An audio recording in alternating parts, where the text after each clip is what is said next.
Selanjutnya itu acara sambutan-sambutan. Yang pertama itu sambutan Ketua Panitia kepada Ibu Restian Susma Murtin SPD.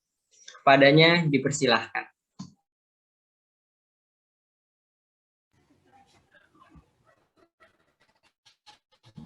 Assalamualaikum warahmatullahi wabarakatuh.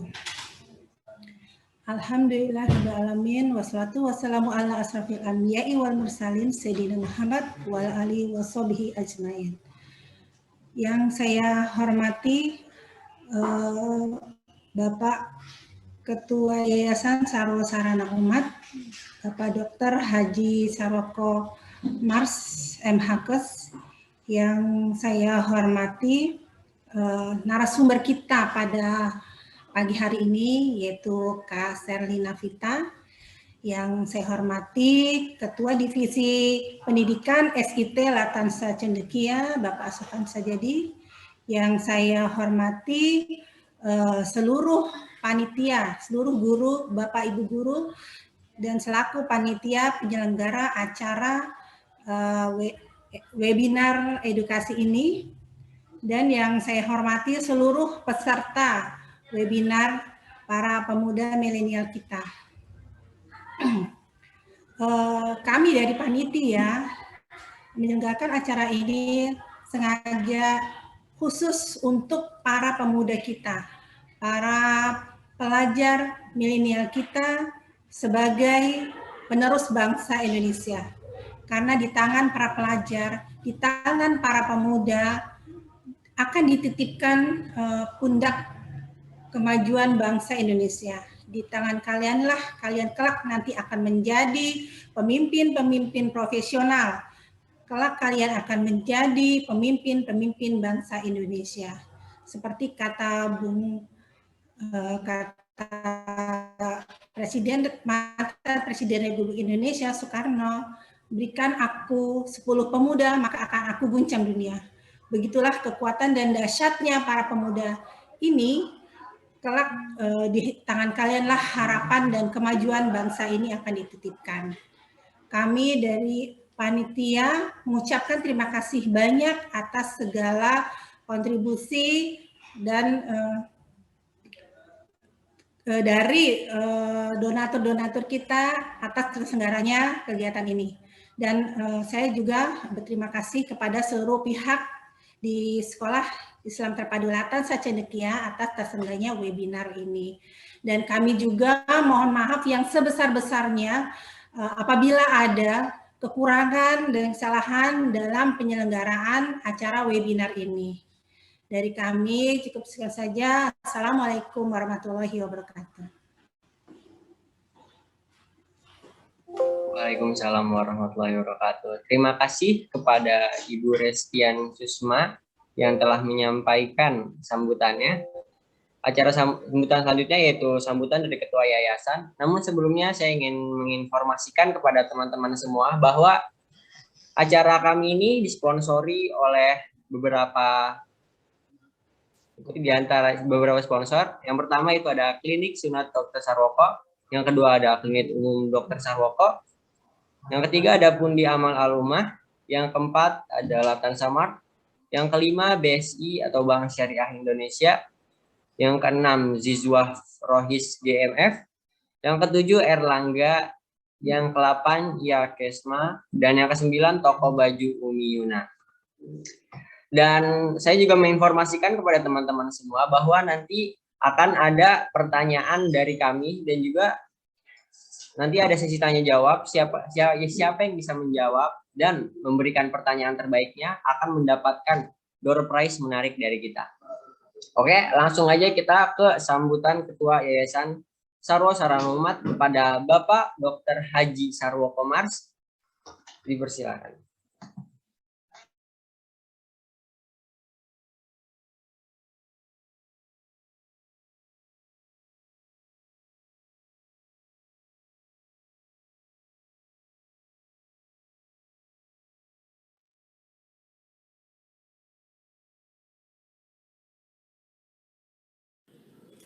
Assalamualaikum warahmatullahi wabarakatuh. Alhamdulillah الذي أرسل رسوله بالهدى.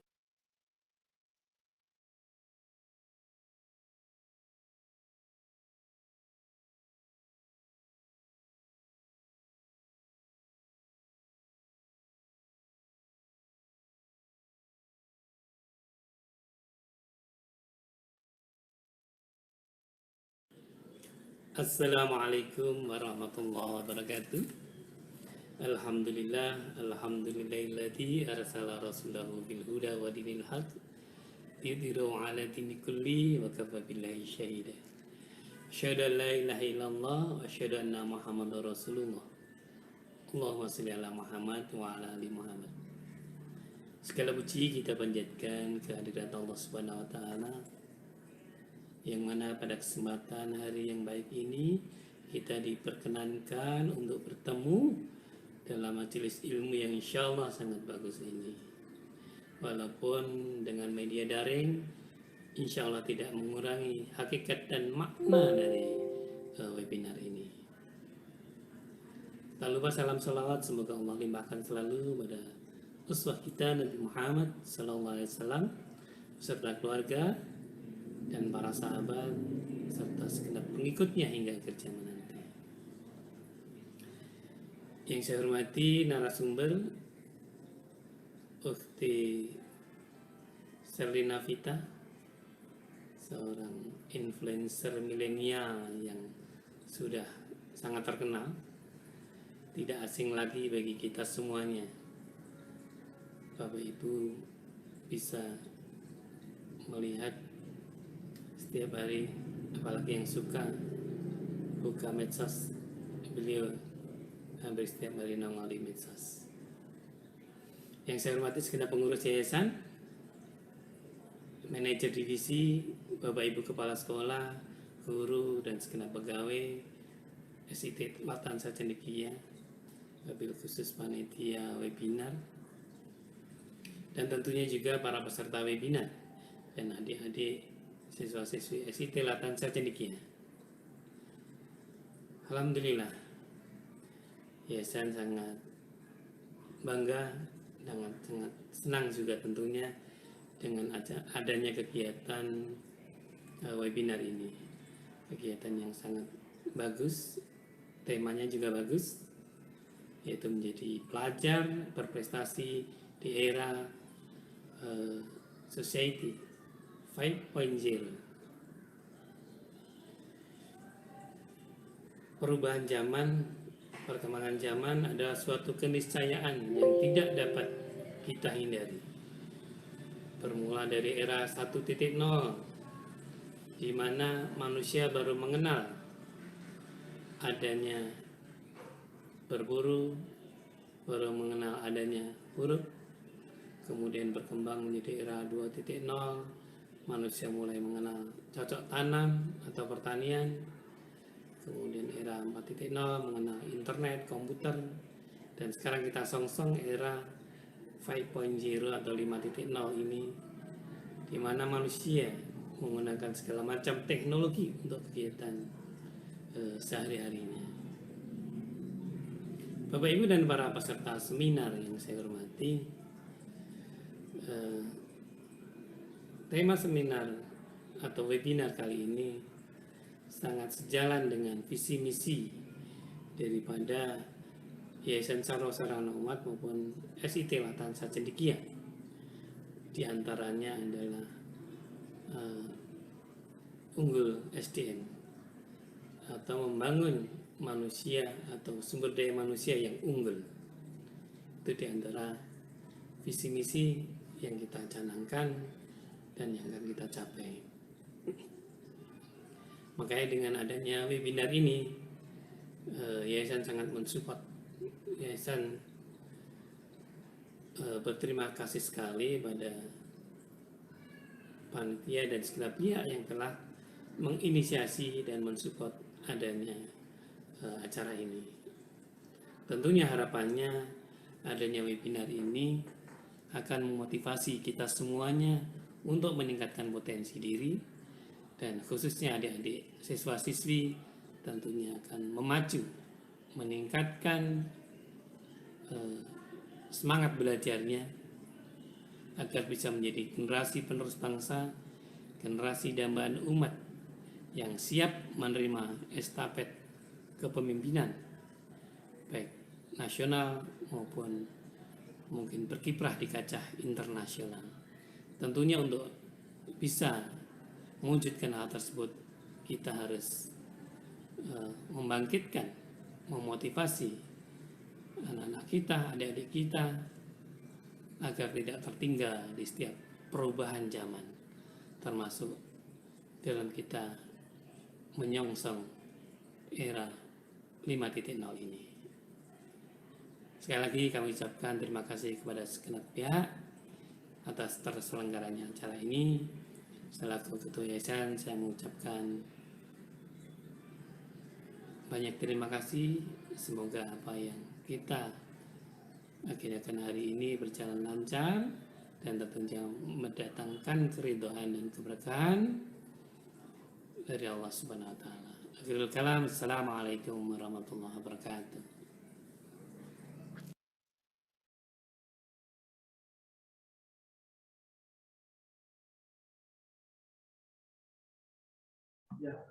Waalaikumsalam warahmatullahi wabarakatuh. Terima kasih kepada Bapak Dr. Haji Sarwoko Mars yang telah menyampaikan sambutannya. Oke teman-teman, sebelum memasuki acara selanjutnya, saya akan memutar sebuah video promosi dari video sponsor dari yang telah mensponsori kegiatan kita. Silakan disimak ya teman-teman.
Oke teman-teman, video tadi merupakan video dari sponsor kegiatan kami.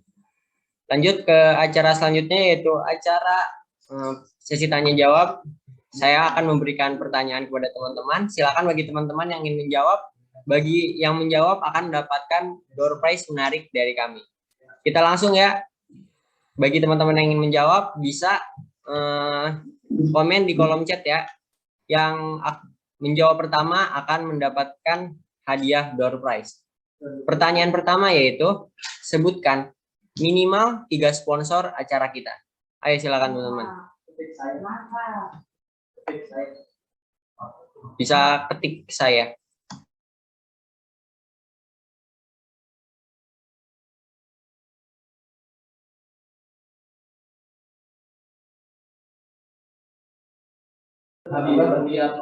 Oke, sudah dijawab.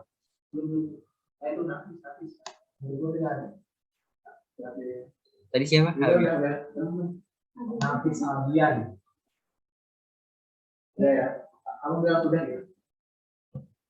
Sudah ya teman, sudah dijawab oleh siapa? Nafis Abian. Sudah dijawab oleh Saudara Nafis Abian. Terima kasih kepada Saudara Nafis Abian yang telah menjawab. Kita lanjut ke pertanyaan kedua. Pertanyaan kedua yaitu, siapa nama lengkap Ketua Yayasan Sarwo Sarana Umat? Ayo teman-teman. Nama lengkap Ketua Yayasan.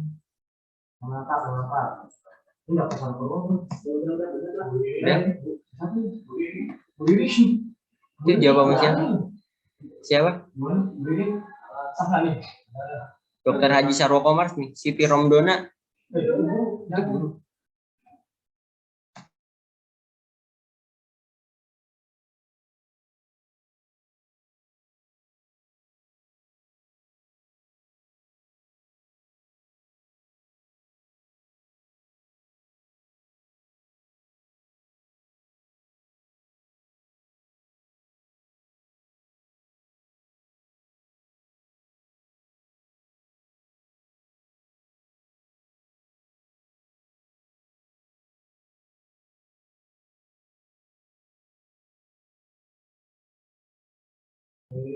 Oke, teman-teman, pertanyaan kedua sudah dijawab oleh Khairi Nur Fatimah. Kita lanjut ke pertanyaan ketiga. Sebutkan unit yang ada di SIT Latansa Cendekia. Sebutkan unit yang ada di SIT Latansa Cendekia.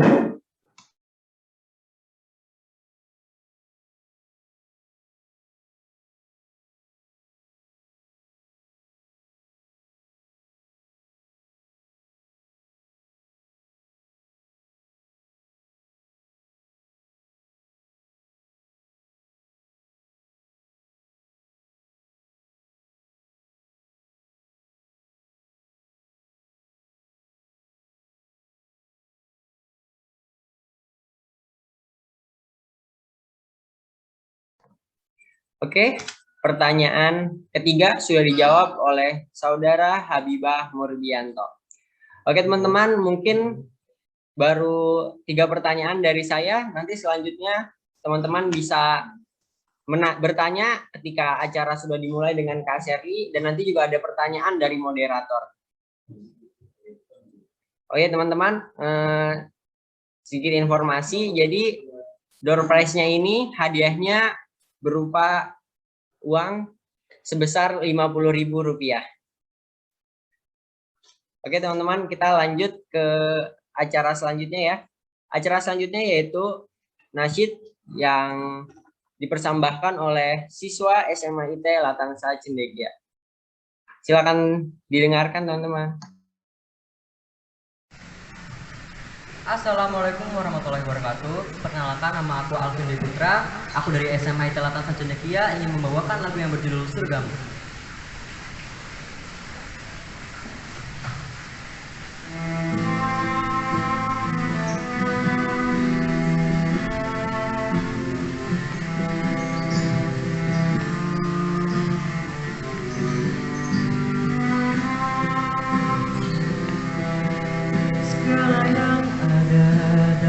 hidupku, ku sadari semua milikmu.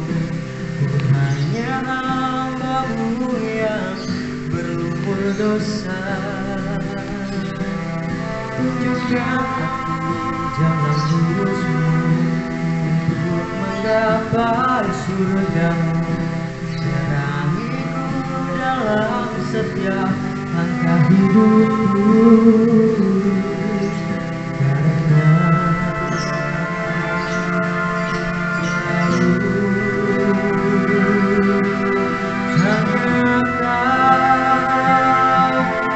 Tuhanku,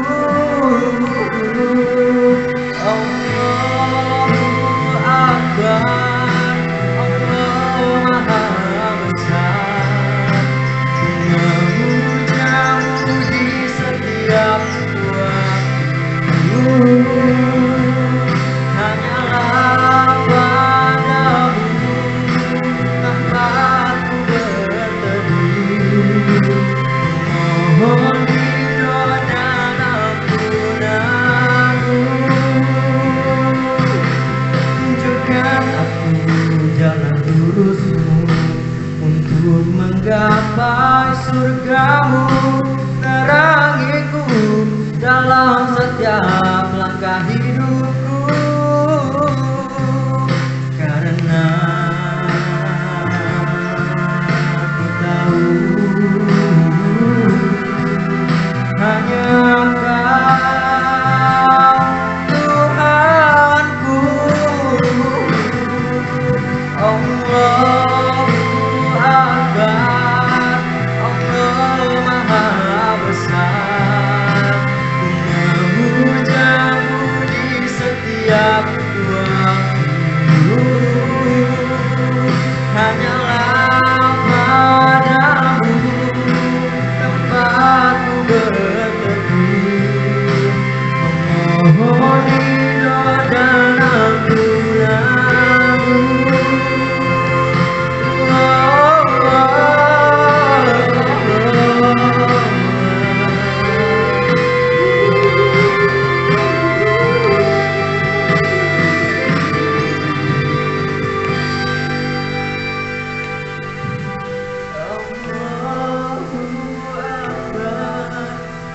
Allah Maha Besar. Memuja-Mu di setiap waktu, hanyalah padamu tempatku berteduh. Mohon ridho dan ampunan-Mu. Allahu Akbar, Allah Maha Besar. Ku memuja-Mu di setiap waktu, hanyalah padamu tempatku berteduh. Memohon ridho dan ampunan-Mu.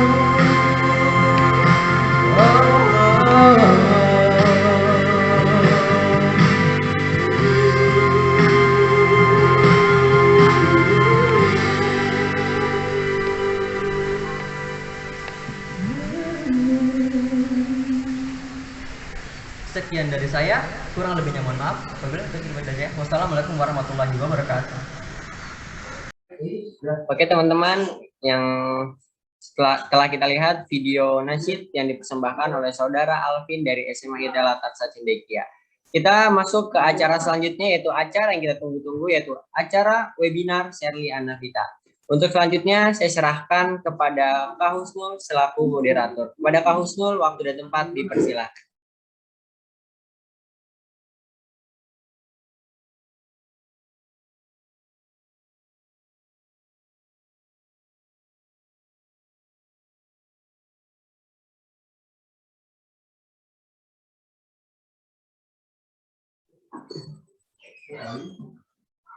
Oke, baik. Assalamualaikum warahmatullahi wabarakatuh.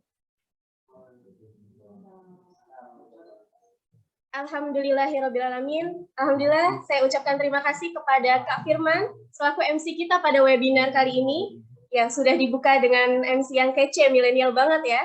Alhamdulillah. Tak lupa saya hanturkan puji syukur kehadirat Allah Subhanahu wa taala karena atas izinnya, kalau bukan karena berkat rahmatnya, kita tidak mungkin bisa berkumpul kembali dalam acara webinar yang Masya Allah keren ini ya. Saya jujur tegang, nervous karena saya suka sama Kak Sherly ya. Nah, kita mulai acara webinar kali ini dengan bacaan basmalah. Bismillahirrahmanirrahim. Saya selaku moderator, nama lengkap Husra Alfia. Saya mahasiswa di STAI Asyukriyah Cipondoh, Tangerang. Kegiatan saya adalah seorang guru dan seorang mahasiswa juga. Di sini saya akan memandu acara webinar. Oke, teman-teman harus semangat karena saya yakin di sini pada nggak sabar, kaum milenial khususnya 5.0 WD, ya 5.0 gitu kan ya. Oke, baik. Sebelumnya ada pepatah bilang tak kenal maka tak aruf ya. Tak aruf dulu baru tak sayang. Oke, saya perkenalkan dulu pemateri kita pada kali ini yaitu sebelumnya memulai materi, saya akan membacakan CV pembicara, yaitu nama beliau Sherly Anavita Rahmi, SOS MC. Kemudian beliau berprofesi sebagai dosen paruh waktu dan pengusaha. Beliau pernah menempuh pendidikan hubungan internasional Universitas Paramadina, Jakarta, Indonesia, dengan mendapatkan gelar Bachelor of Social Science. Kemudian dilanjutkan menempuh pendidikan di Fakultas Hukum dan Bisnis Swinburne University, Melbourne, Australia, dengan mendapatkan gelar Master of Social Impact Investment. Kemudian beliau pernah mengikuti organisasi sebagai Wakil Ketua Dewan Kerja Nasional Pramuka, Wakil Ketua OSIS SMP Yapena Aceh, dan Wakil Ketua OSIS SMA Yapena Aceh. Tak lupa penghargaan beliau ini, Masya Allah ya teman-teman, seperti yang kita ketahui bersama-sama, sungguh luar biasa. Saya akan membacakan penghargaan yang di dalamnya dulu, dalam negeri. Yang pertama, yaitu karya tulis terbaik pada Australia Conference for International Development Australia, kemudian juara 1 untuk menulis esai nasional diselenggarakan oleh Dewan Perwakilan Rakyat Republik Indonesia, kemudian juara 2 IM President Leadership Academy Program by IM President Institute, bekerjasama dengan Berita 1 TV, lalu juara 1 kompetisi esai nasional pada Indonesia IBTK Iconex 20 Health 12 Renew Libel Energy Conversation and Exhibition. Dan tidak hanya prestasi dalam negeri, beliau juga memiliki segudang pengalaman luar negeri yang pertama yaitu penerima Australia World Scholarship Delegasi Terbaik Asia World Model United Station, kemudian juara 1 Naila Nasional Australia Indonesia Language Award, kemudian penerima International Homestay Program in Australia. Lalu pertukaran mahasiswa ke Dubai, pertukaran mahasiswa studi sosial virtually, perwakilan Indonesia dalam International News Forum. Dan yang terakhir, pemimpin delegasi Indonesia dalam Airfair Jambore Laguna. Masya Allah, begitu banyak prestasi beliau ini di usianya yang sangat muda, tetapi pengalamannya yang sungguh luar biasa, sudah mencakup dalam dan luar negeri. Nah, untuk acara selanjutnya, sebelum memulai materi, saya akan mengumumkan bagi peserta yang hadir di sini, untuk kedepannya bisa siapkan pulpen, alat tulisnya, karena nanti akan ada pertanyaan dari saya, dan saya juga akan membuka sesi tanya jawab untuk peserta, untuk teman-teman semuanya, dan akan mendapatkan door prize ya. Pertanyaan yang diajukan, tolong teman-teman nanti ketik di room chat, terus nanti kami akan memilih pertanyaan yang paling pertama bertanya. Oke, kayaknya kaum milenial ini udah nggak sabar ya, udah pada tahu ya tema kita hari ini tuh apa? Ya, menjadi pelajar berprestasi di era Society 5.0. Ya, Masya Allah. Karena kita sekarang berhadapan dengan kecanggihan zaman yang luar biasa ini, teman-teman.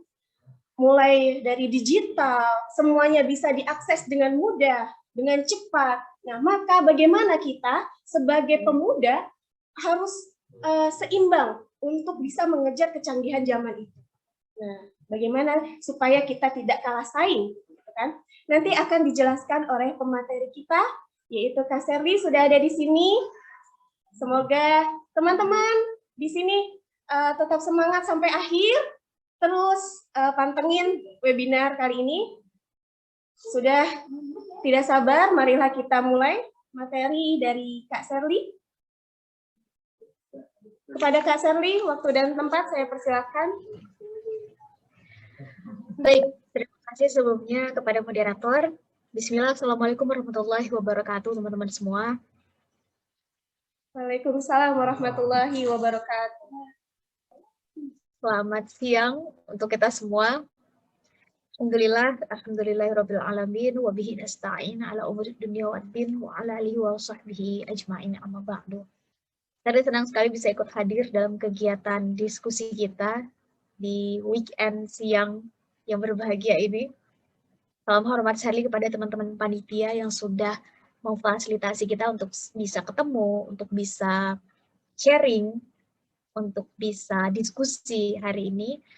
Meskipun pertemuan kita secara virtual, secara online, semoga ini tidak mengurangi esensi kita untuk esensi dari apa yang akan kita diskusikan. Salam hormat sekali kepada seluruh ciftas akademik yang kiranya di sini ikut hadir bersama kita, kepada guru-guru kami di sini, kepada para senior kami, kepada para pimpinan kiranya yang juga ikut berhadir hari ini. Salam hormat sekali juga kepada teman-teman, tercatat 340-an pasang mata udah hadir bersama kita di sini di ruang Zoom. Saya nggak tahu berapa yang di YouTube. Tapi salam hormat sekali kepada kawan-kawan yang di siang ini sudah meluangkan waktunya, meluangkan tenaganya, meluangkan kuotanya untuk kita semua bisa bertemu meski secara virtual. Saya mohon izin kepada yang besar di sini, saya tak sebutkan gelarnya. Kepada yang kecil, saya juga nggak sebut namanya. Kepada orang tua kami di sini tentu dengan tuahnya. Kepada guru-guru kami di sini tentu dengan ilmunya. Kepada para senior tentu dengan pengalamannya. Tapi yang jelas kita anak muda teman-teman, ini pasti dengan semangatnya. Semoga meskipun udah siang nih, bentar lagi jam-jam rawannya anak muda nih biasanya. Weekend lagi, kita sama-sama tahu biasanya nih weekend jam-jam segini kita pada ngapain. Untuk itu, semoga kita tetap bisa menularkan energi positif dalam forum kita ini. Tadi mohon izin di awal dikasih waktu untuk ngasih materi pemantik teman-teman. Ini sama sekali bukan karena ilmu seri lebih, bukan karena pengalaman seri lebih, juga bukan karena wawasan seri lebih, sama sekali bukan. Saya sepakat tadi apa yang disampaikan oleh moderator, bahwa kita masuk ke industri 5.0 dan setiap orang ada, sekarang adalah zamannya teman-teman, generasi Z, generasi post Z, ini adalah generasinya teman-teman. Aktivitas yang dilakukan dengan cara seperti apa, otomatis ini adalah waktunya teman-teman untuk ambil bagian, untuk pengen ninggalin apa nanti ke generasi alpha sesudah teman-teman otomatis. Jadi anggap aja ini adalah perspektif, kita sharing perspektif di sini sebagai awalan pemantik sebelum kita sama-sama diskusi. Kalau teman-teman punya perspektif yang berbeda, punya persepsi yang berbeda, punya mindset yang berbeda, termasuk kalau punya pertanyaan, silakan teman-teman sampaikan. Kalau Serli bisa jawab, Serli akan jawab. Tapi kalau Serli nggak bisa jawab, Serli akan tampung dulu sebagai PR. Lain waktu kita punya kesempatan ketemu, baik langsung maupun nggak langsung, insya Allah Serli akan bawa jawabannya. Ini menarik teman-teman, karena kita bicara tentang industri 5.0, otomatis kita hanya bicara tentang 3 hal yang di-highlight di industri ini. 1, ini tentang kecepatan. Otomatis. Sekarang zaman terbuka bukan hanya bagi yang besar mengalahkan yang kecil, tapi yang cepat akan mengalahkan yang lambat. Yang kedua, konektivitas. Dia yang bisa terkoneksi satu sama lainnya, otomatis dia akan ikut dalam pusaran akselerasi di industri 5.0. Bahkan hari ini, kita semua nggak mungkin bisa ketemu dan bisa saling membalas chat kayak yang teman-teman bisa lihat di kolom chat kalau kita nggak terkoneksi satu dengan lain. Yang ketiga, ini adalah zamannya kolaborasi, bukan lagi zaman kompetisi. Bukan lagi kita yang harus menguasai semua hal pada diri kita, tapi kita yang tahu potensi di diri kita apa dan maksimalkan itu menjadi bagian dari perubahan, menjadi bagian dari kolaborasi ini. Kemampuan kita A, kemampuan mereka B, ayo kita saling sulam tambah. Skill kita X, skill mereka Z, ayo kita saling bergandengan tangan selama ada irisan visi yang sama. Yang menjadi sulit atau dilalahnya adalah ketika kita nggak tahu target kita apa, ketika kita nggak tahu goal kita apa, bahkan kita nggak tahu apa yang sekarang sedang kita perjuangkan. Ini yang jadi masalah, apalagi bagi kita anak muda. Saya yakin yang hadir di sini adalah kita yang muda. Saya yakin, dan bicara muda teman-teman, ini bukan lagi tentang usia. Teman-teman di SMP, SMA, apalagi SIT Latansa ini kan mulai dari TK ya, benar ya? Dari TK sampai SMA ada semua. Jadi saya coba untuk ngikutin. Ini bukan lagi tentang usia, bukan lagi tentang berapa lama kita udah dikasih kesempatan untuk menghirup udara. Saya mau tanya dulu, teman-teman yang hadir di sini saat ini kelas berapa? Boleh dong dibantu dijawab di kolom chat. Teman-teman yang hadir di sini adalah kelas berapa? Apakah SMP? Apakah SMA? Atau ada yang, tadi ada katanya yang udah lulus, moderator kita juga udah lulus. Sekiranya teman-teman bisa menjawab di kolom chat, saya tunggu, boleh langsung ke Shirley, boleh secara umum. Tapi yang jelas saat kita bicara tentang muda teman-teman, kita bukan lagi bicara tentang umur, bukan lagi tentang usia. Tapi ini tentang pilihan sikap dan mindset kita. Kita pengen menjadi manusia optimis atau pesimis. Kita pengen menjadi manusia-manusia yang ngelihat ke depan dengan harapan, atau penuh dengan keputusasaan. Dan bicara anak muda, kita pasti bicara tentang masa depan, pasti.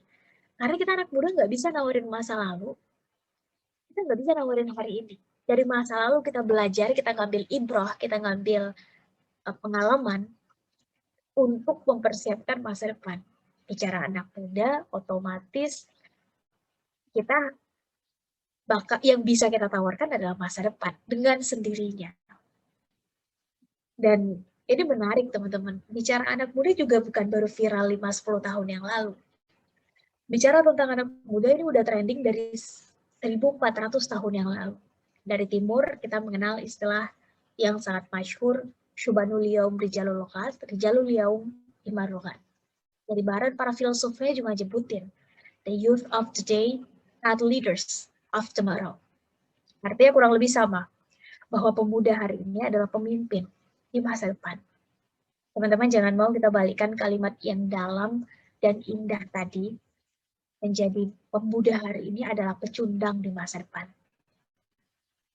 Kenapa pecundang?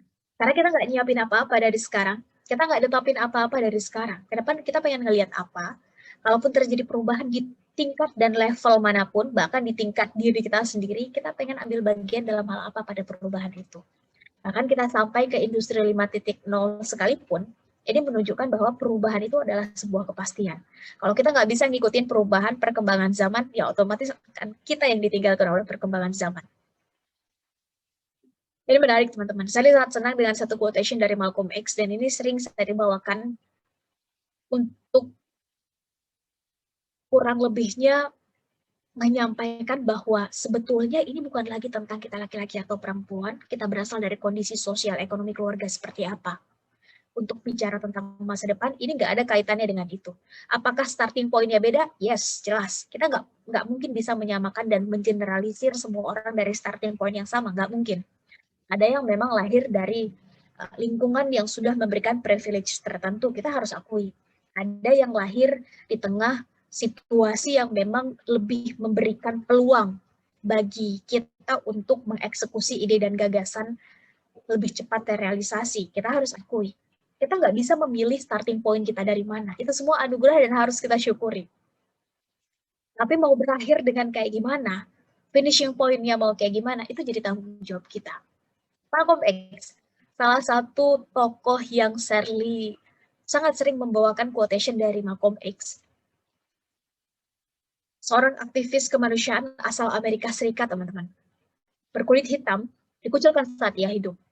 Udah berulang kali keluar masuk penjara sampai akhirnya dia memutuskan untuk membela satu value dalam hidupnya, yaitu keadilan. Persamaan derajat antara kulit hitam dan kulit putih di Amerika Serikat sampai itu jadi undang-undang. Udah banyak peneliti sosial yang menyebutkan kalau ada presiden pertama Amerika Serikat berkulit hitam sebelum Presiden Obama, secara influencing skill-nya, yang paling pantas adalah Malcolm X. Teman-teman, belongs to those who prepare for it today. Masa depan adalah milik mereka yang mau mempersiapkan hari ini.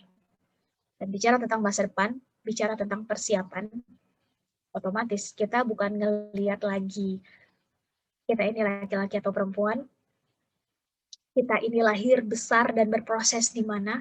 Bicara tentang masa depan, kita semua anak muda, selama berani mengisi masa-masa persiapan ini, dengan kerja keras, kerja cerdas, dan kerja cepat, apalagi kalau kita temanya adalah industri 5.0, maka kerja cepat ini menjadi salah satu poinnya.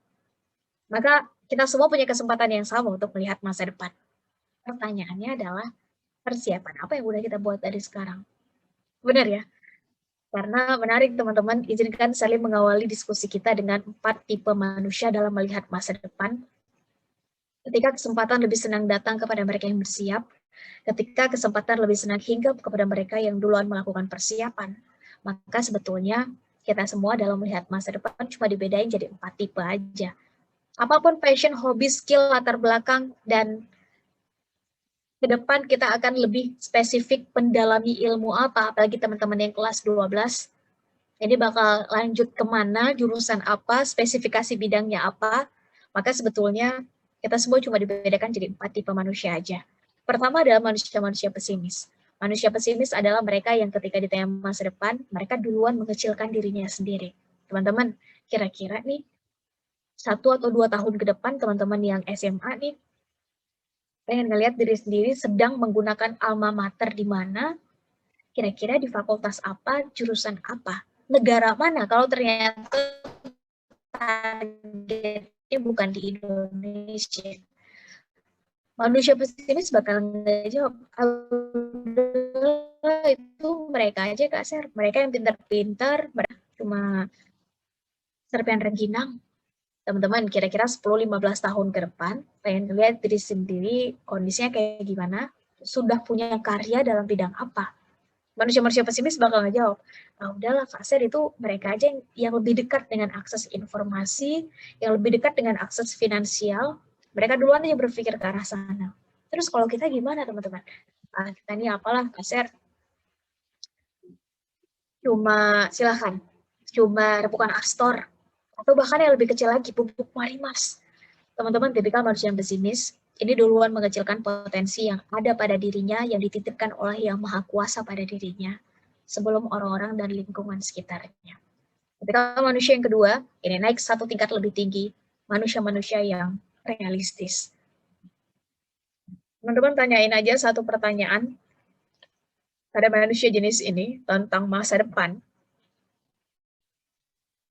Maka manusia-manusia yang realistis ini bakal menjawab dengan awalan, ya udahlah, menyerahkan tanggung jawab sosial dan moral pada orang-orang sekitarnya, bukan mengambil tanggung jawab sosial itu. Kira-kira pengen ngelihat diri sendiri 10-15 tahun ke depan kayak gimana? Ya udahlah, itu nanti gimana kesempatan datang pada kita aja. Teman-teman, kira-kira ketika lulus nanti, untuk yang MTS, saat ini kelas 9, kira-kira tahun depan pengen ngeliat diri sendiri bersekolah di mana. Untuk teman-teman yang SMA, kira-kira ketika lulus nanti udah punya karya dalam bidang apa. Teman-teman yang kuliah, saat toga teman-teman dipindah, alma mater teman-teman dilepas, kira-kira pengen ngeliat diri sendiri kondisinya kayak gimana, punya karya dalam bidang apa. Kalau misalnya mau bekerja dulu, bekerja dalam bidang apa. Kalau udah mau buka usaha, kira-kira usaha dalam bidang apa dengan spesifikasi kayak gimana. Ya udahlah, itu nanti gimana kesempatan datang pada kita aja. Teman-teman, tipikal manusia yang realistis ini selalu dibentuk oleh lingkungan. Bukan mereka yang membentuk lingkungan. Tipikal manusia realistis, mereka selalu mendengar narasi dari orang. Bukan mereka menciptakan narasi untuk didengarkan oleh orang lain. 3 kata yang akan menghancurkan manusia kayak begini adalah apa kata orang. Apa kata orang? Syukur orang-orang yang ada di sekitarnya selalu ngedukung, selalu nge-support apa yang menjadi target, visi, dan goal dalam hidupnya. Gimana kalau enggak? Satu kali hidup, umur kita singkat, teman-teman. Bahkan masa-masa ini, masa-masa teman-teman di SMA, di MTS, teman-teman yang saat ini sedang pesantren misalnya, teman-teman yang saat ini sedang kuliah, masa-masa ini nggak akan terulang dan waktu nggak bisa diulang. Cita-cita, target, visi, goal kita, ini nggak ada yang mendengarkan. Tipikal manusia yang ketiga naik satu tingkat lebih tinggi. Manusia-manusia yang optimis. Teman-teman tanyain aja satu pertanyaan pada manusia jenis ini tentang masa depan. Maka manusia-manusia yang optimis ini selalu menemukan celah untuk mengeksekusi peluang, ide, dan gagasan. Atau setidaknya selalu berpikir positif. 10-15 tahun ke depan pengen ngeliat kondisi diri sendiri kayak gimana, teman-teman. Manusia-manusia yang optimis ini selalu melihat dari sudut pandang yang positif, setidaknya untuk dirinya sendiri. Selalu punya positive mindset untuk melihat masa depan. Di tangan manusia-manusia yang optimis, teman-teman, realitas sosial itu diciptakan, bukan lagi ditunggu. Di tangan manusia-manusia yang optimis, momentum itu dibuat, bukan lagi dinanti. Di tangan manusia yang keempat, naik satu tingkat lebih tinggi. Manusia-manusia yang progresif. Teman-teman, sebagai anak muda nih, mau nggak mau, suka nggak suka, kita harus akui. Hidup kita ini terbentur dan sering dia terhalangi target dan cita-cita kita karena aturan. Betul nggak? Sebagai siswa, ada namanya aturan sekolah. Benar ya? Aturan, kalau teman-teman saat ini pesantren, ya aturan pondok. Kalau sekolah, aturan sekolah harus hadir jam berapa, ngerjain PR. Meskipun sekarang PJJ, pembelajaran jarak jauh, kita online, ketemu sekarang juga online, tapi tetap ada aturan. Ya mau nggak mau, suka nggak suka harus kita ikuti. Sebentar lagi teman-teman lulus yang kelas 12, naik statusnya jadi mahasiswa. Ada namanya aturan kampus, aturan universitas. Ini kakak-kakak saja yang udah mahasiswa pasti paham maksudnya gimana. Kalau teman-teman udah lulus nanti jadi mahasiswa atau sedang mahasiswa, statusnya sedang menjadi mahasiswa, dan bekerja, kuliah sambil bekerja misalnya, maka ada namanya aturan perusahaan, aturan institusi atau lembaga tempat kita bekerja. Yang kuliah sambil bekerja pasti paham maksudnya gimana. Sebagai makhluk ilahi, kita punya aturan ilahi, teman-teman. Sebagai warga negara, kita pun punya aturan negara. Sebagai makhluk sosial, kita punya aturan sosial, norma-norma sosial di tempat kita tinggal. Norma sosial kita di Indonesia beda dengan norma sosial mereka di Timur Tengah. Norma sosial di Timur Tengah beda dengan norma sosial mereka di Eropa. Norma sosial di Eropa beda lagi dengan norma sosial di Jepang. Norma sosial di Jepang beda lagi dengan norma sosial di Amerika. Kita manusia hidup penuh dengan aturan, teman-teman. Justru itu yang membuat kita terus berada on track. Mereka yang progresif, kayak gimana pun banyak aturan yang menghalangi mereka untuk sampai ke titik yang ditargetkan, digolkan. Selalu ada ide-ide yang kreatif, inovatif, tapi tetap solutif, teman-teman.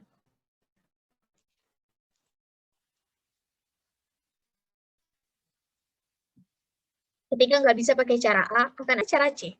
Nggak bisa juga pakai cara C, masih ada 24 cara lain sampai huruf Z. Selalu ada ide-ide yang kreatif, inovatif, tapi tetap solutif. Di tangan manusia-manusia yang progresif. Dan masuk ke industri 5.0 zaman ya teman-teman. Ini adalah zaman-zaman di mana mereka yang punya kreativitas, mereka yang akan menjadi para pemain, mereka yang punya inovasi dan berani mengeksekusinya, otomatis mereka yang akan masuk ke tengah, dan mereka yang mau show, do and give the best now are not enough. Melakukan dan memberikan yang terbaik di industri 5.0 udah nggak cukup. We should show it. Kita harus tunjukin. Tunjukin bukan untuk pamer, bukan untuk ria. Tunjukin biar lebih banyak lagi orang yang terinspirasi. Kenapa harus show? Karena sekarang hanya dengan satu kali klik, we can reach 1,000 of people. Kita bisa reach begitu banyak orang. Teman-teman bayangin, ketika di zaman sebelum kita, kalau kita bicara orang-orang besar di zaman sebelum kita, sebutlah di industri sebelumnya, kita mengenal yang namanya Martin Luther King, kita mengenal Park Rose, lebih jauh lagi misalnya di Indonesia, kita mengenal orang-orang besar seperti Jenderal Sudirman, Soekarno, Muhammad Hatta, Kiai Haji Agus Salim, dan seterusnya. Lebih jauh lagi misalnya, kita mengenal orang-orang besar, sebutlah 1400 tahun yang lalu, Nabi Muhammad SAW dan seterusnya, butuh berapa lama untuk bisa nge-reach begitu banyak orang. Dan semua benefit tadi, teman-teman, bahkan nggak usah jauh-jauh sampai 1400 tahun yang lalu. Dari industri 1.0 sampai 4.0, semuanya itu panen di industri 5.0.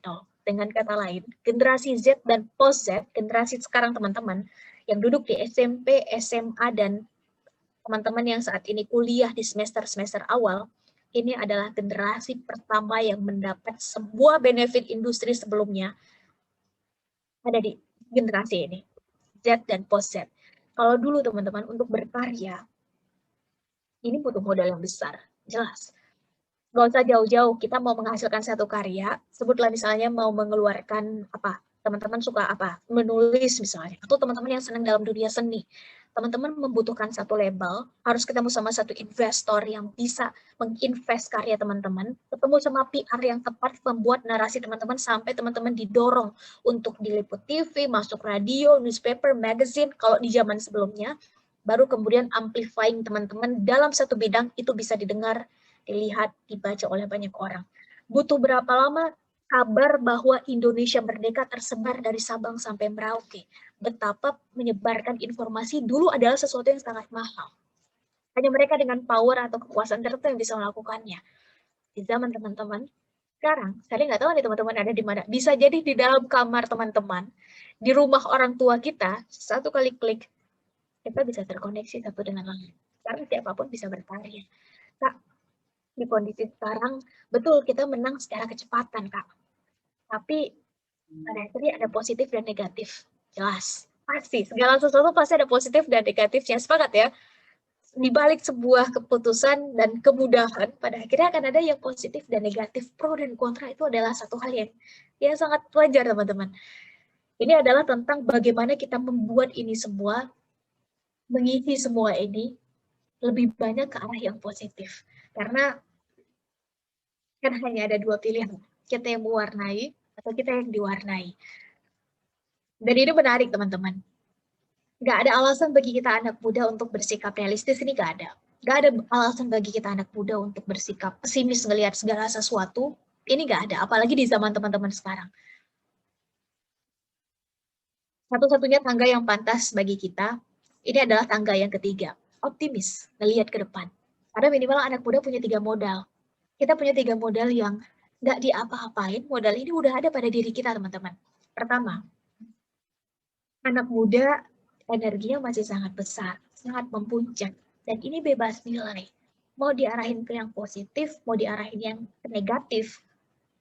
Ini keputusan ada di tangan kita, hanya tentang kemauan kita mau ada di yang positif atau negatif, dengan menggunakan energi yang mempuncak ini. Yang kedua, waktu anak muda masih sangat luang. Karena kita belum melekatkan diri pada tanggung jawab besar yang menyita waktu, menyita pikiran, menyita tenaga kita. Dan yang ketiga, curiosity, keingintahuan kita terhadap segala sesuatu ini masih sangat tinggi. Dengan 3 modal yang nggak diapa-apain ini udah ada pada diri kita, ayo sama-sama kita pastikan bahwa kita mengisi masa-masa ini termasuk mengisi Internet of Things, mengisi teknologi, memberi warna pada, kalau sekarang kita sering belajar online, kalau kita sering menghabiskan waktu di internet, sosial media, dan seterusnya, ayo kita isi ini dengan hal yang positif.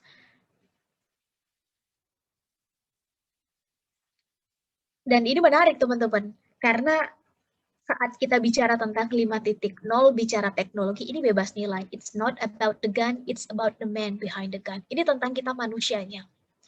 Bukan tentang, wah sekarang teknologi lebih banyak diisi dengan hal-hal yang, silakan. Teman-teman lebih sering membaca, menonton, melihat, mendengar konten yang seperti apa, ini teman-teman yang lebih paham. Lebih gampang mana viral dengan konten-konten sensasional, atau konten-konten yang edukatif seperti yang teman-teman lakukan sekarang, kita sama-sama tahu jawabannya. Kita sama-sama pengguna sosial media, teman-teman.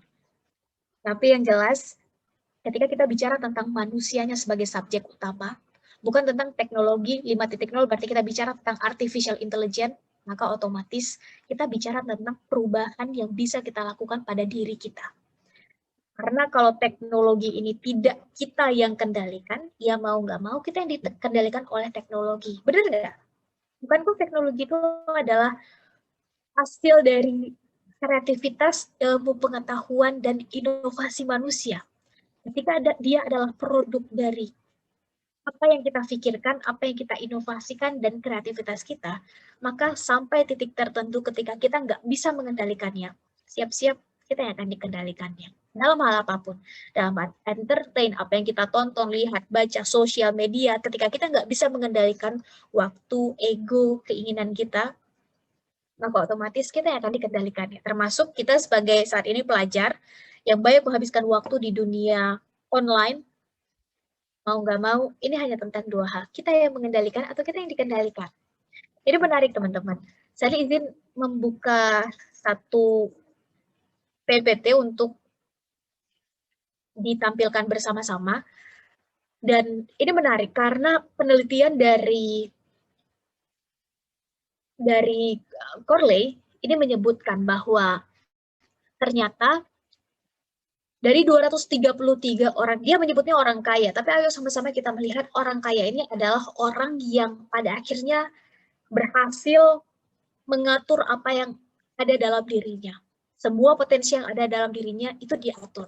Bukan berdasarkan orang-orang yang ada di sekitarnya, tapi mereka yang akhirnya mengatur orang-orang yang ada di sekitarnya. Dengan cara apa? Mulai dari dirinya sendiri. Kita boleh berada habis 5.0, 6.0, 7.0, tapi apakah itu yang mengubah kita? Atau kita yang menentukan perubahan-perubahan, akumulasi perubahan-perubahan kecil pada diri kita, sehingga semua itu akan terakumulasi menjadi perubahan besar untuk lingkungan kita, lebih tinggi lagi untuk negara kita, lebih tinggi lagi untuk agama kita. Dan ternyata dari 233 orang itu, 128 orang itu hidup dalam kemiskinan dengan beberapa alasan. Dan ternyata yang ditemukan adalah mereka yang setidaknya bisa mengendalikan apa yang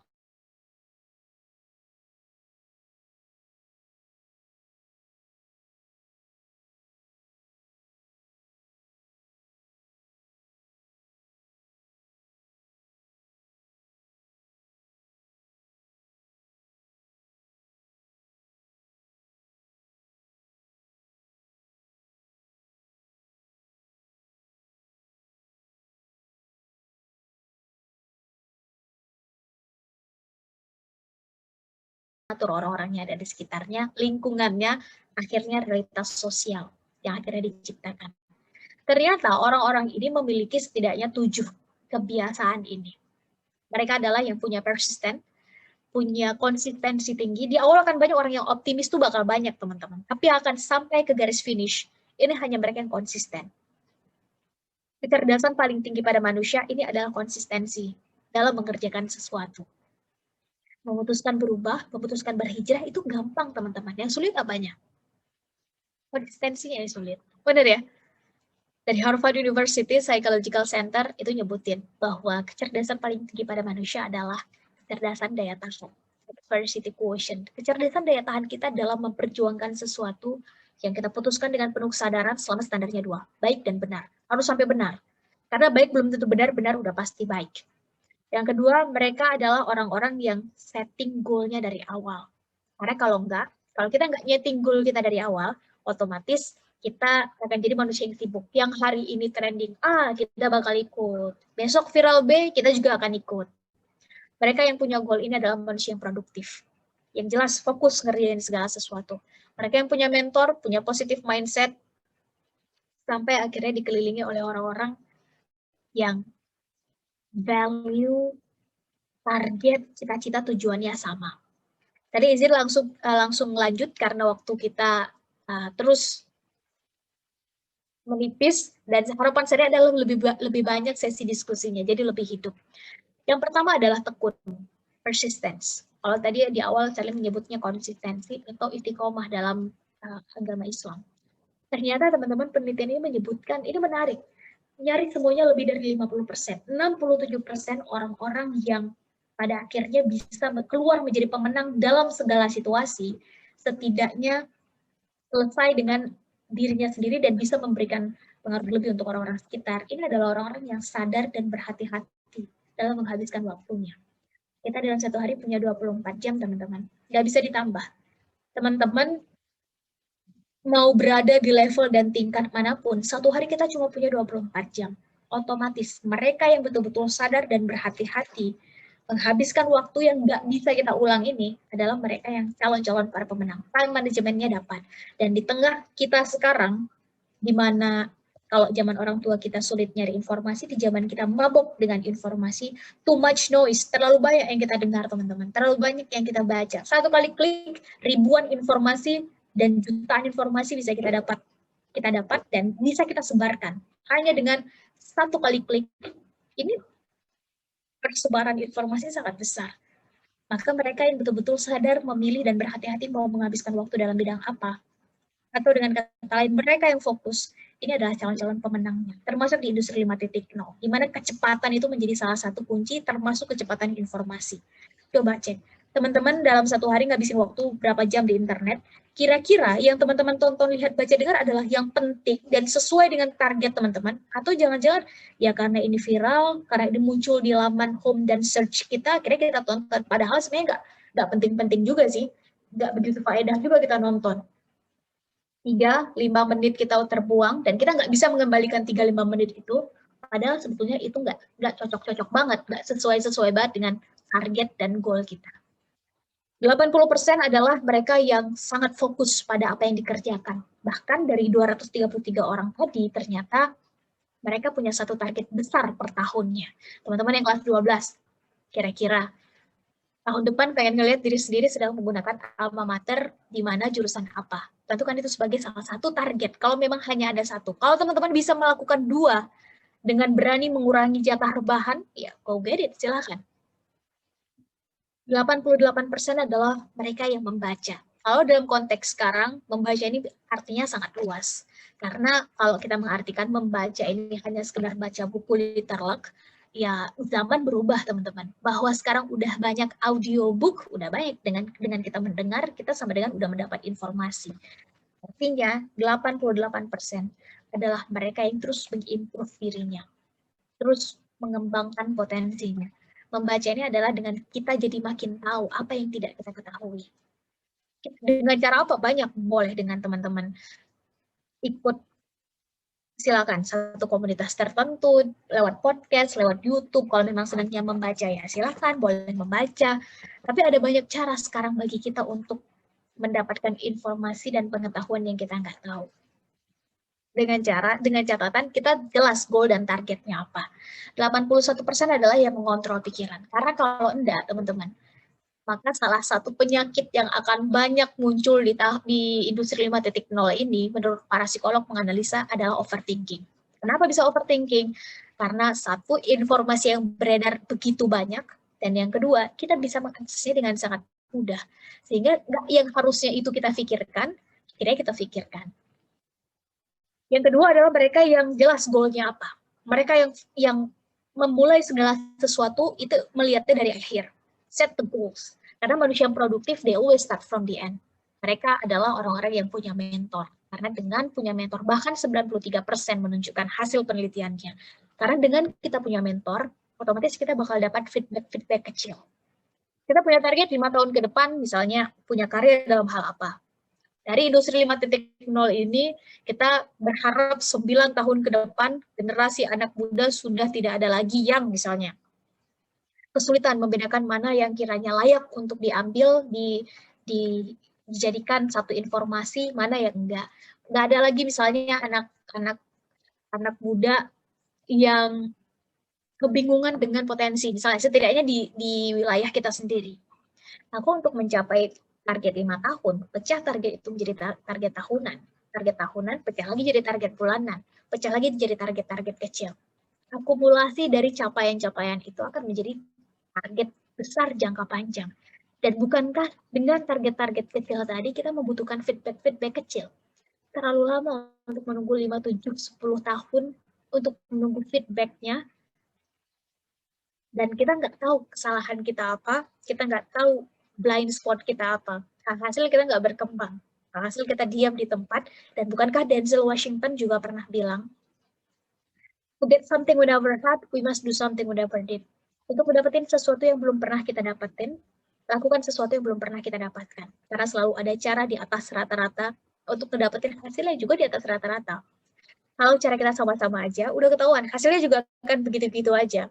Dan dengan adanya mentor, termasuk komunitas dan social control, kita akan lebih gampang untuk mendapatkan feedback yang akan membuat kita melakukan cara yang di atas rata-rata karena mengevaluasi apa yang sudah kita kerjakan. Kita harus bisa mengukur, teman-teman. Harus bisa nge-measure. Karena if we cannot measure something, we cannot improve it.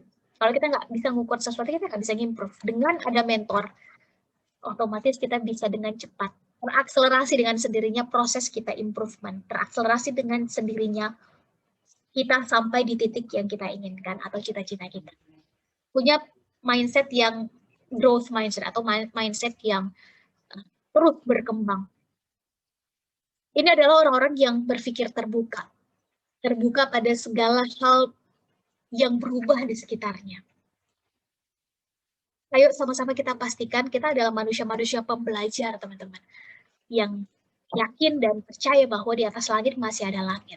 Sekali kita manusia berhenti belajar, maka di situ titik kita selesai, teman-teman. Apalagi perubahan ini adalah sebuah kepastian. Sekarang kita bicara 5.0. Kita nggak tahu berapa tahun dari sekarang kita masuk ke 6.0. Yang otomatis realitas sosialnya akan berbeda lagi. Sesuai dengan apa? Sesuai dengan invention atau penemuan dari generasinya, teman-teman. Akan ditemukan apa lagi nih di generasi teman-teman? Otomatis industri 6.0 akan dibentuk dari social behavior yang teman-teman lakukan. Dan bukankah itu semua tentang habit, itu semua tentang keputusan-keputusan teman-teman, itu semua berdasarkan apa yang narasi yang viral, dan bukankah narasi itu pada akhirnya terbentuk dari mindset? Hanya ada dua pilihan, kita yang menyampaikan atau kita yang akan terus-terusan mendengar. Udah cukup lah anak muda terus-terusan jadi penonton, ini waktunya kita persiapkan diri jadi pemain. Dan di tangan manusia-manusia yang optimis, realitas sosial itu dibuat, bukan lagi ditunggu. Lalu mengedukasi, tadi yang membaca buku, dan sekarang cara mengedukasi udah banyak di tengah kita semua terkoneksi satu dengan lain. Secara online, otomatis kita semua adalah para pembelajar yang bisa terhubung satu dengan lain. Siapa di antara kita di sini misalnya, 347 pasang mata yang tidak pernah merasakan menjadi siswa atau mahasiswa dari sekolah YouTube.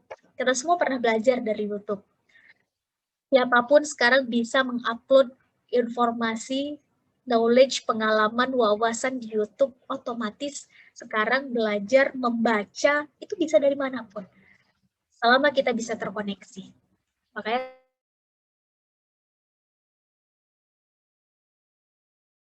adalah tentang konektivitas.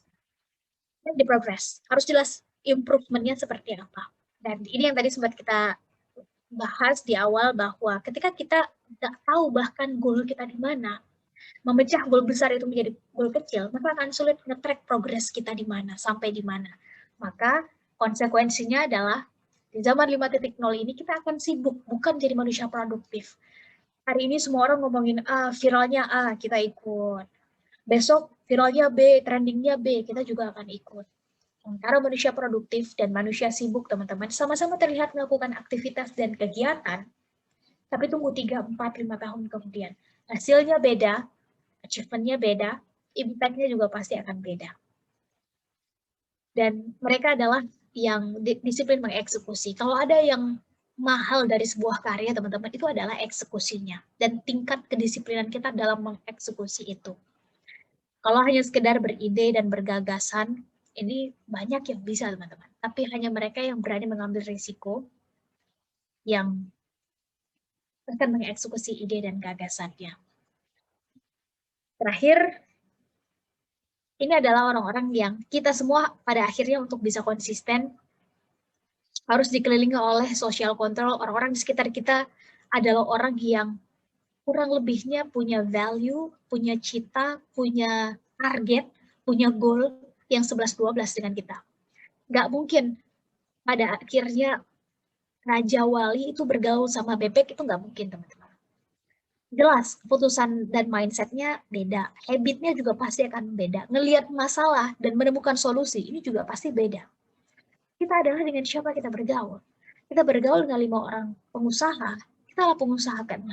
Kita bergaul dengan 5 orang politisi, kita adalah politisi ke-6. Kita bergaul dengan 5 orang pencuri, kita adalah pencuri ke-6, teman-teman. Kita bergaul dengan 5 orang penggibah yang suka ngomongin orang, ya kita adalah penggibah ke-6.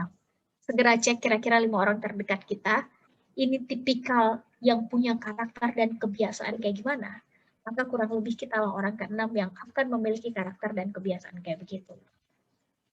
Ketika target kita ternyata tidak didukung oleh orang-orang sekitar kita dan kita tidak bisa memberi warna di situ, maka pastikan kita mencari wadah, kita mencari komunitas yang lebih besar, yang lebih bisa menaungi cita-cita, target, dan goal kita. Karena selama kita belum punya imunitas dan belum bisa memberi warna, maka dengan sendirinya automatically kita yang akan diwarnai. Setidaknya selama kita diwarnai dengan value, dengan nilai, dengan kebiasaan orang-orang yang punya karakter seperti yang kita inginkan, maka ini tetap jatuhnya adalah positif dan tetap baik. Dan kita sekarang sedang ada di nomor berapa? Silakan teman-teman yang isi, tapi yang jelas sekali kita aiming, sekali kita menargetkan, targetin yang besar, teman-teman. Jangan takut untuk menargetkan sesuatu ke depan. Membayangkan masa depan aja udah takut, gimana mengeksekusinya? Belum apa-apa udah khawatir dengan resiko, gimana nanti saat teman-teman betul-betul menghadapi resiko itu? Aiming the highest. Sekali aiming the biggest. Menurut kita kemampuan kita 5, targetin 7. Menurut kita kemampuan kita 7, targetin 9. Keluarkan segala daya dan kemampuan terbaik kita. Karena sekarang di zaman teman-teman, justru masalah terbesar itu ada di diri sendiri. Kalau ada musuh utama manusia, pertama adalah egonya, kedua adalah greedy, tamak, dan rakus yang ada dalam dirinya. Dan dua-duanya berasal dari kita. Jadi kalau ada pertanyaan apa dan siapa yang tidak mengantarkan kita pada titik maksimalnya kita udah sama-sama tahu jawabannya. Diri kita sendiri. Selama kita masih playing victims, selama kita masih making excuse, bikin pembenaran dan terus merasa diri adalah korban. Wah, kita kan adalah generasi COVID-19. Wah, ini kan karena kita berasal dari kondisi yang seperti ini, keluarga kita. Wah, ini kan terus melakukan pembenaran dan merasa diri adalah korban. Ini nggak akan ngantarin kita kemana-mana. Orang lain mau udah sampai mana, kitanya masih di sini-sini aja. Aiming the highest, boleh, nggak ada masalah. Aiming the biggest, silakan. Targetin yang besar. Oh, kalau jatuh masih di antara bebintangan. Tapi yang paling penting dan jangan lupa, start it with a small step. Mulai itu dengan langkah-langkah kecil. Karena perubahan besar itu baru bisa terjadi setelah ada akumulasi perubahan kecil. Start it now. Nggak perlu tunggu sempurna dulu untuk memulai. Mulai aja dulu untuk kita terus menyempurnakan diri menjadi yang lebih baik. Tapi kan masa depan itu nggak pasti, Kak Ser. Betul, saya sepakat. Tugas kita adalah berupaya, berikhtiar semaksimal mungkin, berdoa semaksimal mungkin. Selebihnya tetap kita serahkan ke Sang Maha Sutradara. Dan masa depan pada akhirnya tidak pasti. The future is unpredictable, but the best way to predict our future is create it now. Cara terbaik untuk memprediksi masa depan kita adalah buat itu dari sekarang. Dan kalau ada orang yang paling bertanggung jawab untuk masa depan kita, teman-teman, the most responsible person for our future is us ourselves. Diri kita sendiri. Bukan orang tua kita, bukan guru-guru kita, bukan sahabat kita, bukan kakak kita, bukan paman kita, bukan adik kita. Kita adalah orang yang paling bertanggung jawab untuk masa depan kita. Betul ya, sama-sama kita mulai mendesain masa depan kita. Dengan demikian, otomatis kita berupaya untuk melayakkan diri. Jangan lupa start it. Start with a small step. Karena kalau ada rumus umum seseorang yang sukses dalam bidangnya, apapun itu, saya yakin yang hadir di sini punya passion, hobi, skill, target yang beda-beda. Maka dia yang sukses dalam bidangnya setidaknya satu langkah lebih baik daripada dia yang kemarin adalah ketika momentum bertemu dengan peluang. Kalau momentum bertemu dengan kesiapan atau kelayakan. Kalau momentum itu ada yang ditunggu dan ada yang diciptakan, ada momentum yang harus ditunggu karena melibatkan begitu banyak indikator sosial. Tapi kalau yang namanya kesiapan, kelayakan, ini hanya tentang dua hal, keputusan dan kemauan diri kita sendiri.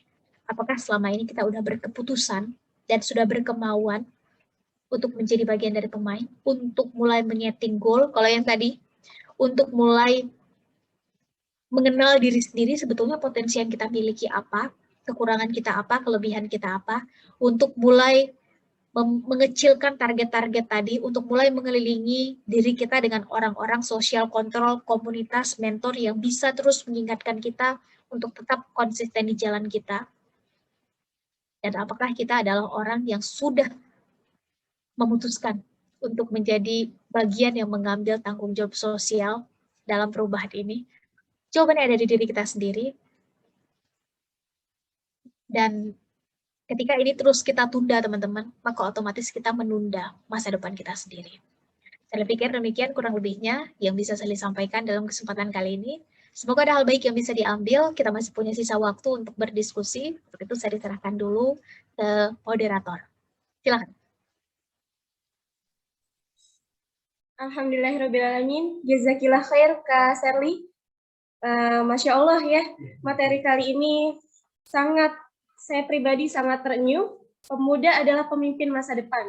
Kalau bukan kita, teman-teman, siapa lagi? Ya. Stop rebahan, stop mager, karena kitalah yang untuk penggebrak bangsa ini. Kalau bukan kita, siapa lagi? Nah, oke. Untuk sesi tanya jawab sudah saya ambil 3 pertanyaan.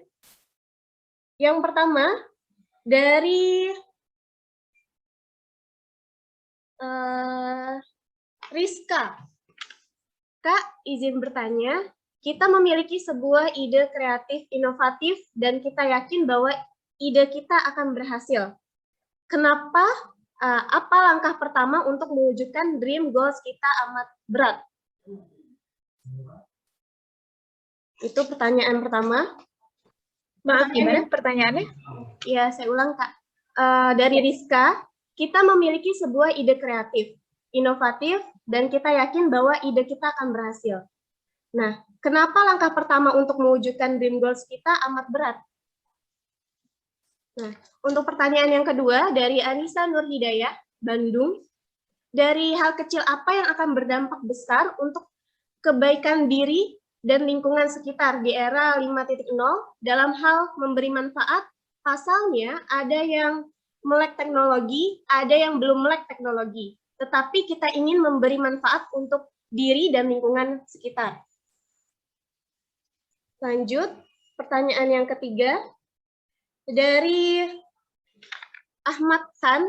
Assalamualaikum warahmatullahi wabarakatuh. Mohon izin, saya Ahmad Khan dari mahasiswa UIN Alauddin Makassar. Ingin bertanya, Kak, sebagaimana kita ketahui bersama, generasi muda harus siap menghadapi era Society 5.0 di Indonesia dengan memanfaatkan sumber daya manusia yang ada. Karena SDM dalam negeri tak kalah berkualitas dengan SDM luar negeri.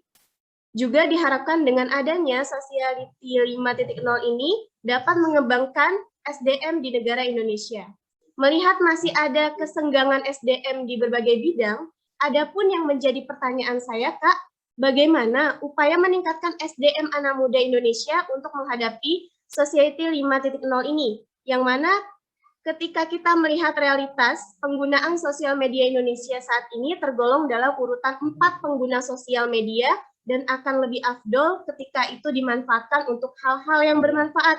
Namun justru kebalikan dari kasus tersebut. Sehingga apa solusi terbaiknya, Kak? Cukup panjang ya. Begitu Kak Sherly pertanyaannya dari teman-teman.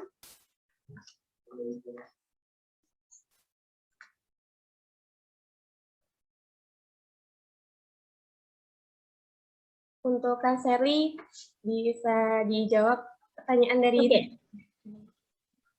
Baik, terima kasih sebelumnya kepada 3 penanya barusan. Sherly barusan mencoba untuk mencatat pertanyaannya. Luar biasa para penanyanya dan luar biasa juga pertanyaannya. Saya ucapkan terima kasih banyak. Semoga Sherly bisa menjawab pertanyaan ini. Dan kalaupun kiranya nanti ada yang ingin menambahkan, Sherly sangat terbuka dengan diskusi. Ini menarik teman-teman karena Sherly sepakat bahwa pada akhirnya teknologi dan mereka yang bisa menguasai teknologi ini yang akan mau nggak mau akan ikut dalam pusaran akselerasi selanjutnya. Dan dalam hal ini, ketika tadi pertanyaan pertama dari Rizka, ketika kita udah punya ide, punya gagasan nih, udah punya apa yang akan dilakukan, dan menurut kita itu kreatif, inovatif, dan akan banyak mengubah misalnya. Tapi langkah pertama yang berat, sepakat, betul. Karena biasanya ketika itu sifatnya itu ide kreatif, kalau itu ide yang inovatif, otomatis dia sesuatu yang baru. Pasti. Yang namanya kreatif inovatif itu kan menciptakan sesuatu yang ada inovasi di dalamnya, yang melibatkan kreativitas di dalamnya. Dan ketika bicara tentang inovatif, ini sesuatu hal yang baru. Ada value added di dalamnya, ada nilai tambah di dalamnya dari sebelumnya. Otomatis ini akan memperkenalkan sesuatu yang baru, otomatis. Dan bisa jadi ketika konsepnya sangat baru, ini melawan arus. Arusnya kemana misalnya, orang-orang di sekitar kita ini ngomonginnya kemana, terus kita mau melawan arus. Dan syarat terjadi perubahan, itu harus ada yang melawan arus, teman-teman. Harus ada. Dan ketika kita melawan arus, resiko pertama adalah ditertawakan. Dianggap idenya aneh apaan sih? Akan kayak begitu, diomongin dulu, kawan-kawan kita akan menjauh, otomatis. Kenapa kita berat untuk melakukan langkah pertama atau mengeksekusinya? Karena kita udah takut duluan dengan semua resiko tadi. Bob Sadino bilang dalam bukunya, dia meneliti tentang anak muda di Indonesia. Dia menyebutkan ada 5 hal yang membuat anak muda itu nggak melangkah kemana-mana, berat untuk memulai, berat untuk mengeksekusi, dan memulai langkah pertamanya tadi kalau kata bahasanya Rizka, karena takut akan 5 hal ini. Pertama, anak muda takut gagal. Kita takut gagal dalam mengeksekusi ide kita itu. Makanya kita nggak ngelangkah-langkah. Aduh, nanti kalau saya buat begini, kalau gagal gimana ya? Aduh, nanti kalau saya buat ini, nanti kalau nggak berhasil gimana ya? Duluan berpikir negatifnya. Daripada kira-kira kalau itu berhasil, impact-nya kayak gimana ya? Teman-teman mau naik gunung nih, udah berpikir, aduh nanti kalau naik gunung, nanti di tengah-tengahnya kita kecapean, banyak kerikil, terus nanti kalau misalnya ketinggiannya lebih dari sekian puluh ribu di atas laut, aduh nanti ada salju, bakal kedinginan, dan seterusnya, bakal kekurangan udara, oksigen, dan lain-lain. Tapi kita nggak berpikir kalau udah sampai di atas sana, kira-kira pemandangan yang kayak gimana yang akan kita dapat. Ternyata kita berhasil misalnya melakukan sesuatu di atas sana, dan kita berhasil nge-show it, menunjukkan itu lebih banyak pada orang. Seberapa besar itu impact-nya pada, sebutlah misalnya, pada lingkungan di sekitar itu, yang akan datang lebih banyak ke gunung itu misalnya, meningkatkan otomatis perekonomian di wilayah itu, impact, domino impact sesudahnya kita pikirin enggak? Otomatis harus ada yang melawan arus, harus ada yang memecah batunya dulu, harus ada yang ngasih contohnya dulu. Takut gagal ini, takut nggak berhasil ini yang membuat kita nggak memulai-mulai. Yang kedua, anak muda takut dengan apa kata orang. Apalagi untuk teman-teman yang sedang bersosialisasi, takut dengan apa kata orang.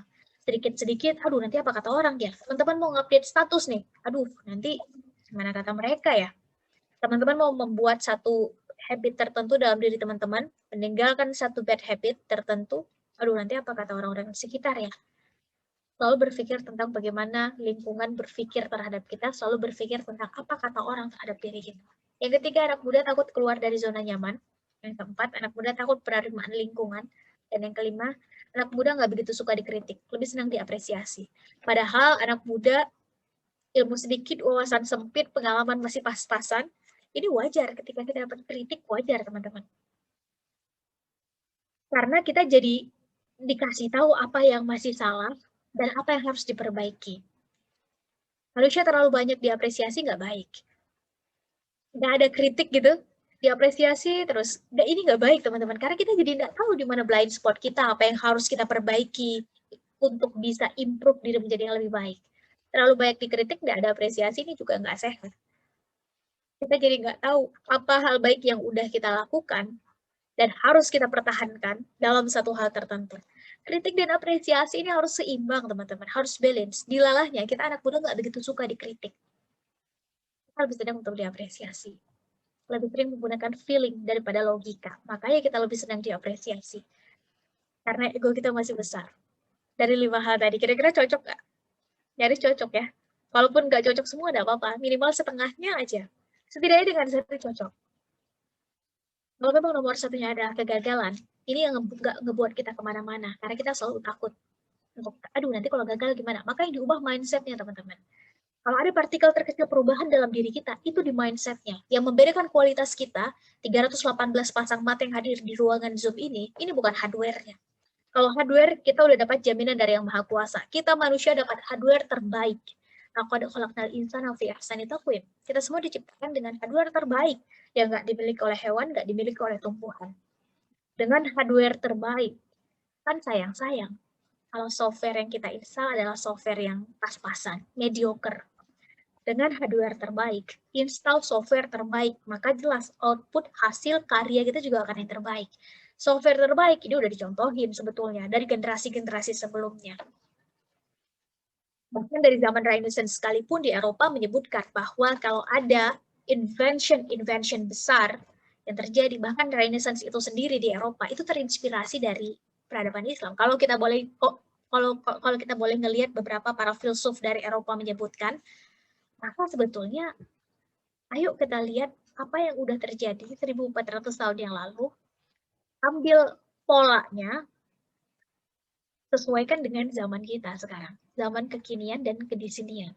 Karena sejarah itu berulang, teman-teman. Siapa aja yang bisa mengambil hikmah dan ibroh dari apa yang terjadi sebelumnya, maka dialah pencipta sejarah selanjutnya.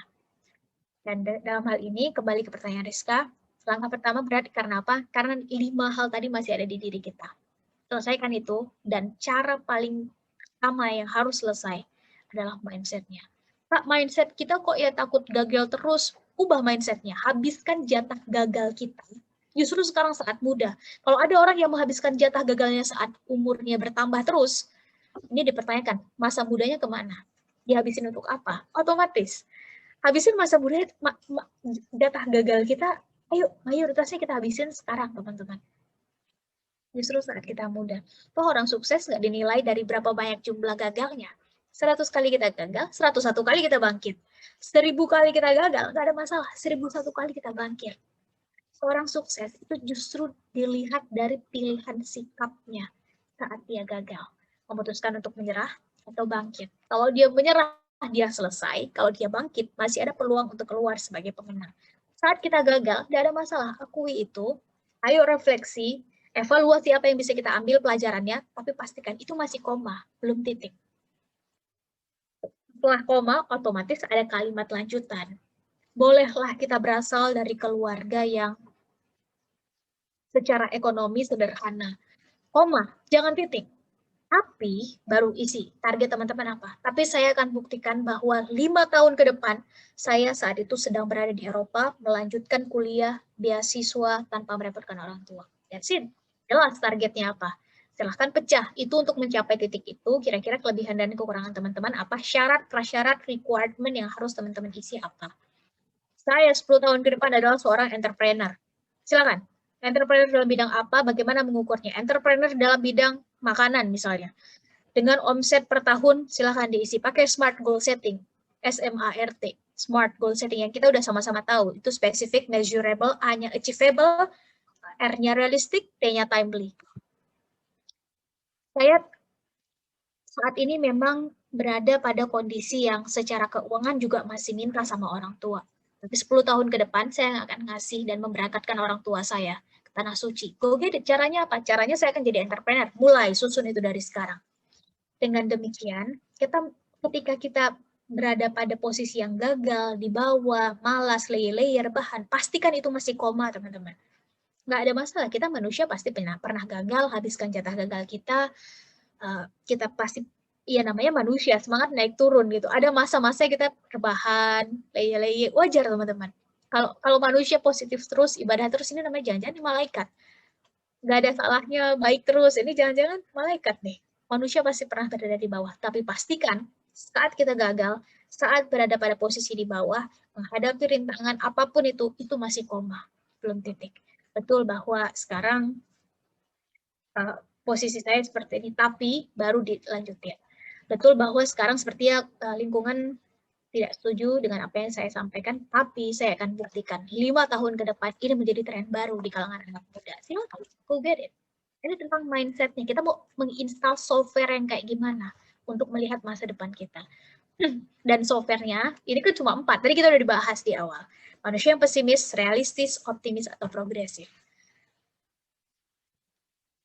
Dan yang kedua tentang memang betul, saya sepakat. Pertanyaan kedua dan ketiga sebetulnya bisa kita satukan tentang disparitas. Ada yang melek teknologi, ada yang belum melek. Kita harus sama-sama akui, sekarang di Indonesia, di tengah kita semua PJJ kayak begini, masih ada wilayah yang kesulitan secara teknologi, teman-teman. Secara internet deh, masih belum terjangkau. Kalaupun misalnya terjangkau, maka kemampuan manusianya untuk mengoperasionalkan komputer misalnya, yang dasar deh, komputer, handphone, dan lain-lain, ini masih sangat terbatas. Betul, sepakat.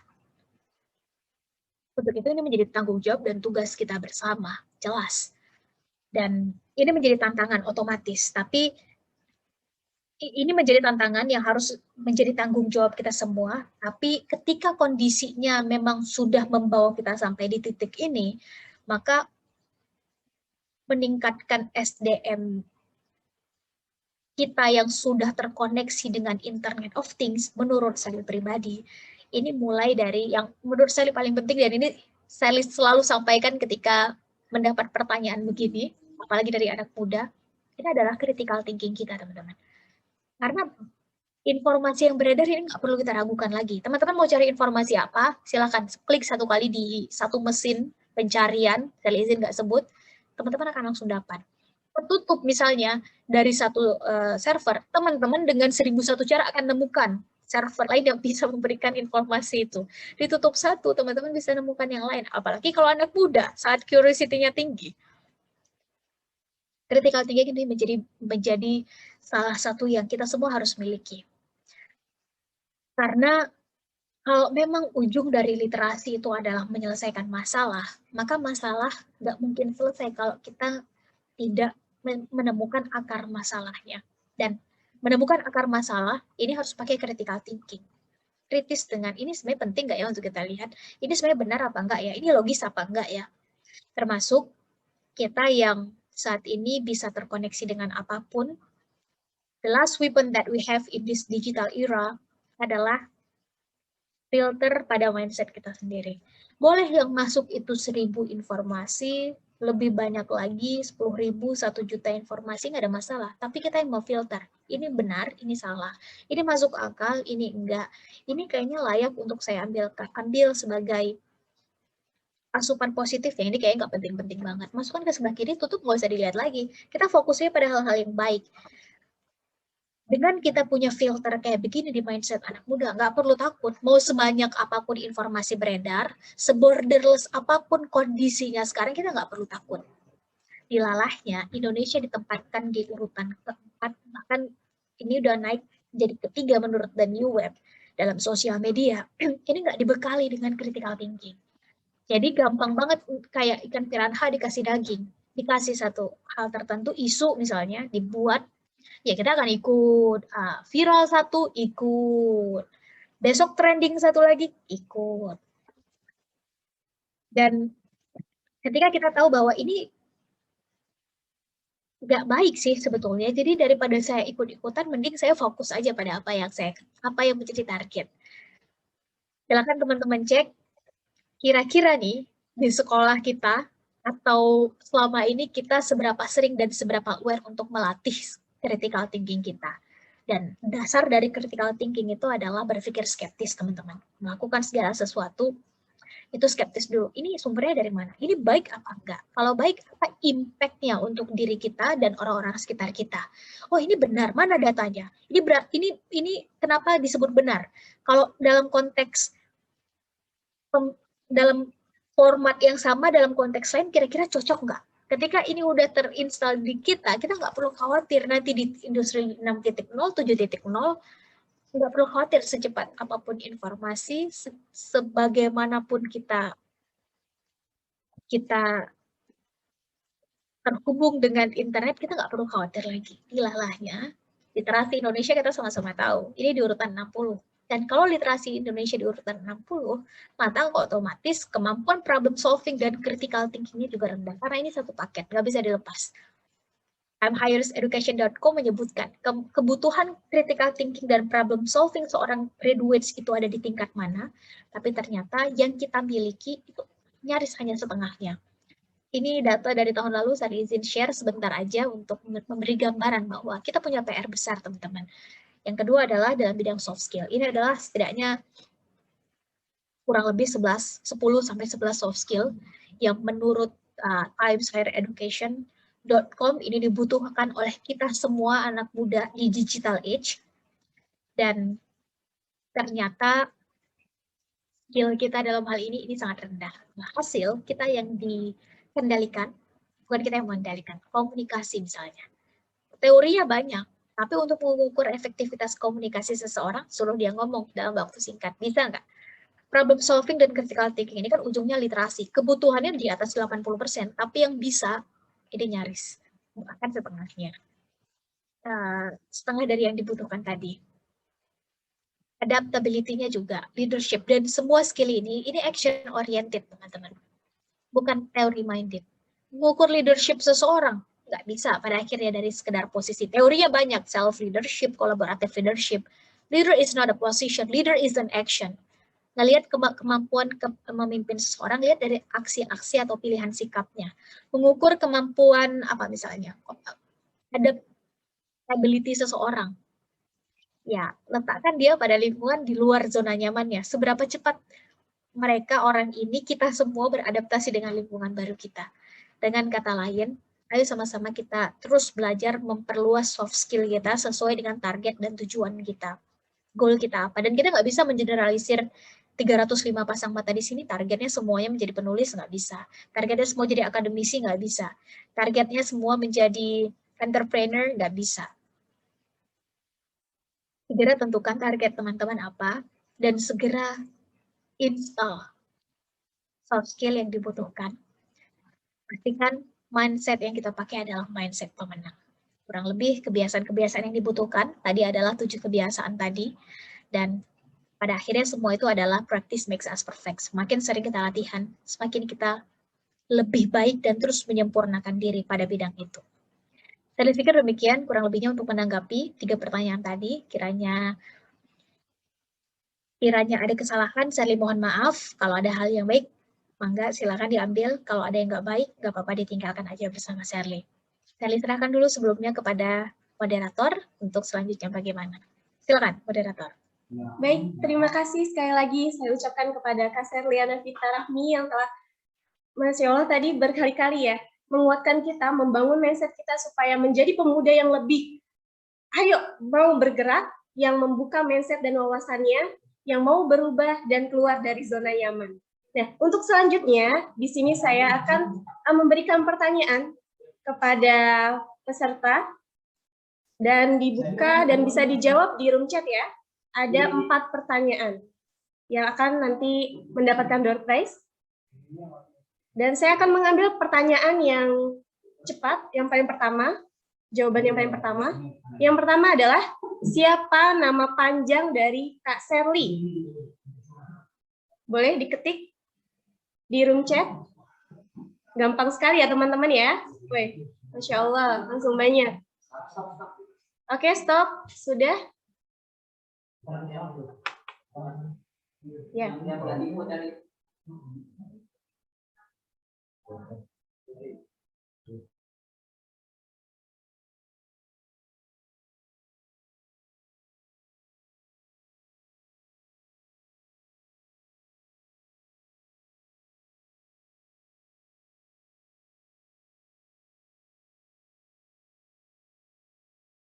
Dijawab benar dan tidak. Oke, baik, terima kasih. Tadi sudah didapatkan oleh Ainun. Ya, jawabannya tepat sekali. Kak Shirley Anavita Rahmi. Untuk yang kedua, di mana beliau menempuh pendidikan S1? Tadi di CV pertama, di prolog saya sudah saya sebutkan sedikit CV beliau.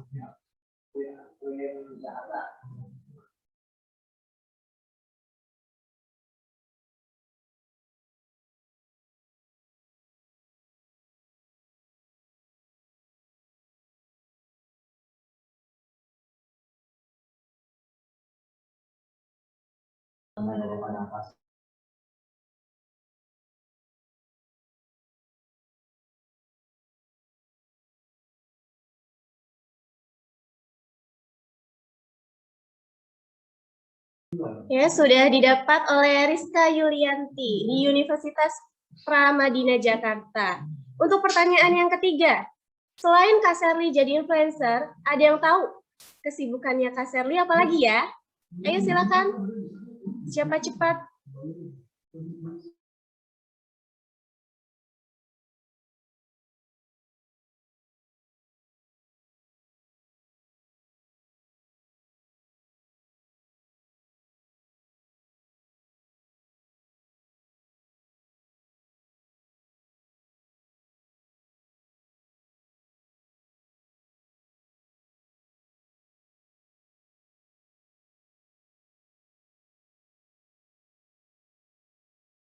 Oke, sudah dijawab oleh Siti Fujia. Selamat kepada para pemenang. Insya Allah nanti akan mendapatkan door prize dari kami. Yang tadi di awal oleh MC juga ya. Akan mendapatkan door prize dari kami. Kami sudah mendapatkan 10 pertanyaan. Yang tadi di awal 3 dan sisanya 7 dari saya. Terima kasih kepada Kak Serly atas ilmunya. Dan tidak lupa untuk kita boleh foto bersama dulu Kak Serly. Iya, boleh teman-teman sekalian dibuka kameranya on cam ya. Wah, momen banget nih, Masya Allah.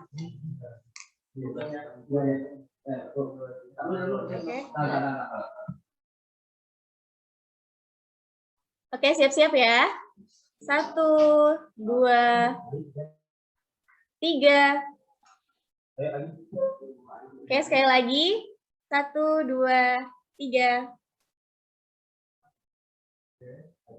Oke, sekali lagi ya Kak ya. 1, 2, 3.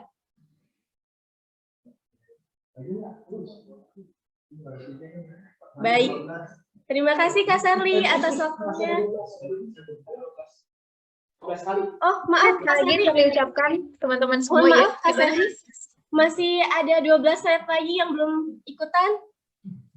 Mohon maaf Kak Serly, boleh minta? Nggak perlu ada Serly deh. Yang 12 slide lagi, Serly nggak masuk kan? Oh iya. Kan 12 slide. Serly izin pamit undur diri teman-teman karena sudah harus bersiap ke agenda selanjutnya. Saya ucapkan terima kasih banyak atas kesempatan baik ini. Mohon maaf sekali lagi atas segala kesalahan untuk teman-teman panitia. Salam hormat Serly untuk teman-teman semua. Terima kasih banyak atas kesempatan ini. Semoga COVID-19 selesai, kita bisa ketemu dan silaturahim secara langsung. Serly pamit undur diri. Terima kasih banyak sekali lagi. Billahi taufik wal hidayah. Assalamualaikum warahmatullahi wabarakatuh. Terima kasih teman-teman semua. Pamit ya.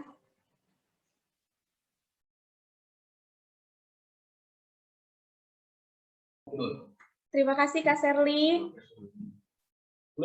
Dan untuk peserta teman-teman webinar yang tadi alhamdulillah sudah ikutan meramaikan acara, akan mendapatkan door prize uang sebesar pulsa ya, sebesar 50.000 yang insya Allah nanti akan disampaikan via grup ya tadi teman-teman. Dan untuk sertifikat juga. Oke, semoga ilmunya bermanfaat. Akhirul kalam dari saya, kita tutup dengan hamdalah. Alhamdulillahirabbil alamin. Telah usai webinar hari ini. Terima kasih kepada panitia, terima kasih kepada sponsor serta teman-teman di webinar online ini. Ya, semoga menjadi amal jariah kita dan menambah keilmuan kita. Dan saya sebutkan lagi terima kasih kepada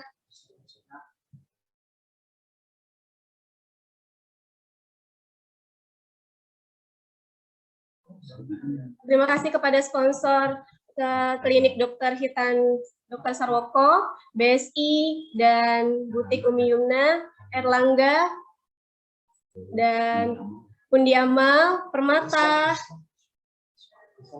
Visa Rohis GMF, dan yang lain sebagainya. Terima kasih. Tanpa support dari sponsor dan panitia yang keren ini, kita tidak akan bisa menghadiri webinar yang Masya Allah luar biasa kali ini. Kita tutup dengan hamdalah, alhamdulillahirabbil alamin. Saya selaku moderator dan dari teman-teman panitia mengucapkan mohon maaf apabila banyak kekurangan dari kami, karena kekurangan itu datangnya dari kami dan kebenaran itu hanya milik Allah Subhanahu wa taala. Akhirul kalam, wassalamualaikum warahmatullahi wabarakatuh.